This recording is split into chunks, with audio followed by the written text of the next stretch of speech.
Anger issues جو آتے ہیں فار ایگزامپل بچوں کے اندر، وہ اس کے پیچھے نا سم ٹائمس، ہر دفعہ نہیں، سم ٹائمس ایک سائیکالوجی ہوتی ہے. وہ یہ ہوتا ہے کہ ایک بچہ جو ہے نا، جو کہ کئی دفعہ ایک اسٹریسفل انوائرمنٹ میں ہو رہا ہوتا ہے، جہاں پر پیرنٹس کا بہت زیادہ پریشر ہوتا ہے، اور وہ نا اور اس پریشر کے اندر نا وہ خاموش بچہ ہوتا ہے، وہ زیادہ تر بولتا نہیں ہوتا، یا پھر وہ اگر بولتا بھی ہے تو وہ بہت زیادہ انڈر پریشر ہوتا ہے. تو یہ ہوتا ہے کہ جیسے ہی وہ ایک بیریئر آف اسٹیپ اوپن ہے کہ اس نے فرسٹ ٹائم، یہی جس طرح احمد بھائی نے کہا کہ اس نے وہ ایک بڑا اسٹیپ لیتا ہے دین کی طرف آنے کا.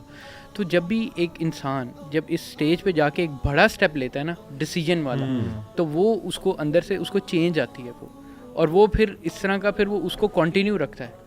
وہ جو کنٹینیوئل پروسیس ہوتا ہے نا، کہ وہ چینج کی جو کیفیت ہوتی ہے، پھر وہ بڑے بڑے ڈیسیجنس لینا شروع کر دیتا ہے، اور ہر سٹانس میں بلیک اینڈ وائٹ بھی ہونا شروع ہو جاتا ہے. پھر اس موقع میں وہ ایسے بندے جو ہیں وہ پھر جو اسٹریس سے لے کے ڈی اسٹریس انوائرمنٹ میں آتے ہیں، کہ وہ فائنلی کہ میں بریک فری ہوں، اپنی چین سے بریک فری ہوں، تو پھر وہ اس کو پکڑنے کے لیے اور ہارڈ کور ہوتے ہیں. اور وہ اس ہارڈ کورنس کے اندر نا وہ پھر یہ بلیک اینڈ وائٹ ڈیسیجنس کے ساتھ اس میں اینگر بھی آئے گا، اس میں وہ بھی آئے گا، اس میں حق اینڈ باطل والا معاملہ بھی آ جائے گا، کیونکہ آلریڈی وہ اپنی ساری زندگی جو ہے نا وہ اسٹریس میں گئے تھے، اور فائنلی ان کو ایک جگہ ملی ہے. ٹھیک ہے. اور یہ جو سائیکالوجی ہوتی ہے نا، یہ بہت زیادہ اس کو فیول کرتی ہے اینگر کو، اور اس میں پارشلی کئی دفعہ ریزنز جو ہیں وہ پیرنٹس کی اپنی بھی غلطی ہوتی ہے کہ وہ بچے کو اس طرح ایک اسٹریس انڈیوس انوائرمنٹ میں رکھتے ہیں کہ جب پھر وہ اوپن ہوتا ہے تو پھر باغی ہوتا ہے، چاہے وہ دین کو لے کے باغی ہو، چاہے وہ دنیا کو لے کے باغی ہو، اور وہ دونوں طریقوں سے آپ کے خلاف آپریٹ کرتا ہے بچہ. بلکہ میں نے کچھ ایسا بھی دیکھا ہے، just to add another point, کہ بہت سے ینگسٹرز دین کی طرف آ رہے ہیں اور وہ ایسے گروپس میں گھس جاتے ہیں جہاں پہ ایتھیسٹ بیٹھے ہوئے ہیں یا جہاں پہ ڈیبیٹس چل رہی ہیں، اور وہ وہاں پہ گھس کے شروع میں تو بہت پیشن سے ڈیبیٹس کرتے ہیں، سب کچھ کرتے ہیں، لیکن آگے جا کے ہل جاتے ہیں. ظاہری بات ہے، بیس اسٹرانگ نہیں ہوتی نا، ان کی بیس اسٹرانگ نہیں ہوتی، نہ کسی سے وہ ایڈوائزری رول میں یا اسکالر کے پاس بھی نہیں جا رہے. وہ جا کے پھر ایسا پوائنٹ آئے گا کہ وہ مطلب یعنی وہ ان کو اپنی شکل دکھائیں گے کہ اچھا اگر آپ اس پرنسپل پہ چل رہے ہو تو پھر آپ کے پرنسپل کے مطابق یہ چیز غلط ہے، اپنی بات پہ قائم رہو. تو پھر ایگو فائٹ کے اندر نا اپنے آپ کو ہی اپنے آپ سے سچ رہنے کے لیے وہ بچہ جو ہے نا وہ اپنی پوزیشن چینج کر لیتا ہے. ایسے گروپس میں میرے خیال ہے جانا بھی نہیں چاہیے انٹل انلیس آپ کو ایک اسٹرانگ بیسس، ہاں ادروائز تو ڈیفینیٹلی وہ آپ کا ایمان ہلا دیں گے، اور دیر آر کوائٹ چانسز کہ آپ بالکل ہی دین سے چلے جائیں. وہ اگین وہی بات ہے نا، اسکالرس کی گائیڈ لائن کیا ہے کہ عمومی دعویٰ آپ نے کرنا ہے، وہ تو وتوا صوب الحق وتوا صوب الصبر، وہ تو سب پہ فرض ہے، وہ تو آپ کبھی بھی کر سکتے ہو، کسی بھی طرح کر سکتے ہو. اور سب سے پہلے دعویٰ سرکل میں آپ کے اپنے گھر والے، اور سب سے زیادہ مشکل بھی وہی ہے، ڈیبیٹ نہیں ہوتا، دعویٰ کا مطلب ڈیبیٹ نہیں ہوتا. یہ بڑا امپورٹنٹ پوائنٹ ہے. تو بعد میں یہ سرکل بڑھتا ہے اور یہ کمیونٹی تو آگے جا کر آتی ہے. دوسرا، اگر آپ نے اسپیشلائز دعویٰ کرنا ہے اپنے ایتھیزم کے خلاف تو بھائی پہلے ٹریننگ تو لو نا، ٹریننگ پراپر ہو، ورنہ آپ کا اپنا جو ہے وہ ڈاؤٹس جب آپ ظاہر ہے وسوسے لوگوں کے سنو گے، یہ بھی وسوسے ہی ہیں شیطان کی طرف سے. ایک اور پوائنٹ میں ڈسکس کرنا چاہ رہا تھا کہ میرے پاس ایک کیس اسٹڈی ہے میری فیملی میں ہی کہ دو خواتین نے آپس میں بات کرنا چھوڑ دی. کس بات پہ؟ کہ ایک مطلب مثال کے طور پہ نقاب کرنے والی ہیں، ایک جو ہے وہ حجاب کرنے والی. تو وہ نقاب والی جو ہے نا وہ ان کو کمپلیٹلی گمراہ سمجھتی ہیں، حالانکہ وہ پورا حجاب کرتی ہیں، صرف فیس کور نہیں کرتی. انہوں نے کہا کہ نا مطلب ناصر الدین البانی کا فتویٰ ہے اس پہ، ٹھیک ہے نا. اب ڈفرینس آف اوپینین ہے، موجود ہے، اسکالرس کا موجود ہے اس پہ. وہ الگ بات ہے کہ نقاب والا اسٹرانگر اوپینین ہم کہہ سکتے ہیں، لیکن کیا وہاں سختی کرنی چاہیے جہاں علماء کا اوپینین آ گیا ہے، جہاں علماء نے تھوڑا سا ڈفرینس آف اوپینین شو کر دیا، وہاں اتنی سختی کہ اگلے سے قطع تعلقی اس بات پہ کہ آپ تو گناہ میں انوالوڈ ہیں، آپ سے تو بات بھی کرنا جو ہے وہ جائز نہیں ہے. دیکھیں یہ تو انفارچونیٹ ہو گیا نا کہ اس میں کوئی بھی نہیں جیتا پھر. صحیح. یعنی جن کا اوپینین ہے کہ نقاب جو ہے وہ فرض ہے، وہ بھی اس کو قائل نہ کر سکیں. یعنی وہ ایک انفارچونیٹ سرکمسٹانس ایسا ہو گیا کہ اب ان سے بات چیت بھی ختم ہو گئی.